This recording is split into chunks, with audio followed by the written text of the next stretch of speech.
Live, सामाजिक सांस्कृतिक बांधिलकीचे यथार्थ दर्शन। भराडीच्या होली फेथ इंग्लिश स्कूल येथे महिलांचा हळदी कुंकू कार्यक्रमासह आनंदी नगरीला मिळाला उत्स्फूर्त प्रतिसाद।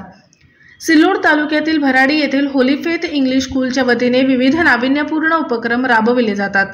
येथील प्रांगण आनंद नगरीचे आयोजन करण्यात आले होते। मुलांनी विविध प्रकारच्या खाद्यपदार्थांचे स्टॉल लावले होते। आनंद नगरीला भरभरून प्रतिसाद मिळाल्याचे पाहावयास मिळाले। प्रतिवर्षाप्रमाणे महिला पालकांसाठी हळदी कुंकू कार्यक्रम तसेच विविध स्पर्धांचे आयोजन करण्यात आले होते। हळदी कुंकू या विशेष कार्यक्रम महिलांसाठी आकर्षक ठरला। होली फेथ शाळेच्या वतीने संक्रांतीचे वाण म्हणून महिलांना शाळेतर्फे एक झाड देण्यात आले। झाडे लावा झाडे जगवा असा संदेश देत पर्यावरण संवर्धन कसे करावे याविषयी जनजागृती करण्यात आले। संस्थेचे अध्यक्ष संतोष सोनवणे, मुख्याध्यापक समाधान सोनवणे, शिक्षक वृंद, शिक्षकेतर कर्मचारी, पालक यांचा सहभाग होता। हळदी कुंकू या कार्यक्रमाविषयी महिलांनी गावदर्शन लाईव्हला दिलेल्या या प्रतिक्रिया। गावदर्शन लाईव्ह प्रतिनिधी गणेश शेळके, छत्रपती संभाजीनगर। आशा शहादेव खेरकर, मी स्वरा खेरकर या विद्यार्थ्याची पालक असून या होली फेथ इंग्लिश स्कूलमध्ये मकर संक्रांतीचा कार्यक्रम घेण्यात आला। त्यामध्ये बालक आनंद मेळावा आणि हळदी कुंकाचा कार्यक्रम घेण्यात आला। यामध्ये महिलांना हळदी कुंकू या कार्यक्रमामध्ये महिलांना झाड देऊन त्यामध्ये वृक्षारोपण हे करण्यास सांगण्यात आले आहे। यापासून महिलांना हा संदेश जातो की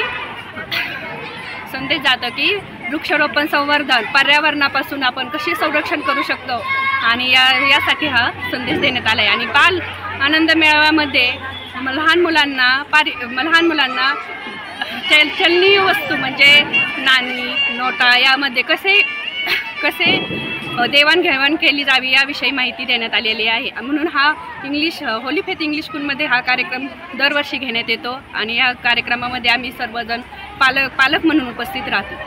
माझे नाव राजश्री गौर। आज आपल्या होली फेथ इंटरनॅशनल स्कूलमध्ये सर्व महिला पालकवर्गांसाठी मकर संक्रांतीनिमित्त हळदी कुंकवाचा कार्यक्रम आयोजित केला होता।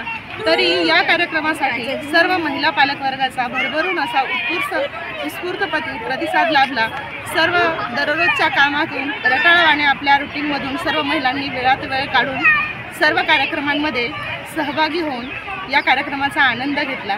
दरवर्षीप्रमाणे यावर्षी शाळेमध्ये लहान मुलांसाठी त्यांना आपल्या प्रत्यक्ष व्यवहारामध्ये पैशांची देवाणघेवाण किंवा आपल्या दररोज वापरामध्ये येणारा पैशांचा वापर याच्यासाठी बाल आनंद नगरीचा आयोजन केलं होतं। आणि त्यामध्ये सुद्धा आमच्या शाळेतील मुलांनी वेगवेगळे नवनवीन खाद्यपदार्थ बनवले होते आणि त्याच्यातून त्यांनी प्रत्यक्ष असे व्यावहारिक ज्ञान घेतले। आणि या कार्यक्रमासाठी सर्व आवर्जून महिला पालकवर्ग तसेच मान्यवर महिलासुद्धा उपस्थित होत्या आणि शाळेच्या वतीने सर्वांना एक रोपटे एक झाड देऊन मकर संक्रांतीनिमित्त असा संदेश देण्यात आला। त्याच्यातून वृक्षारोपण करण्याचा संदेश देण्यात आला। धन्यवाद।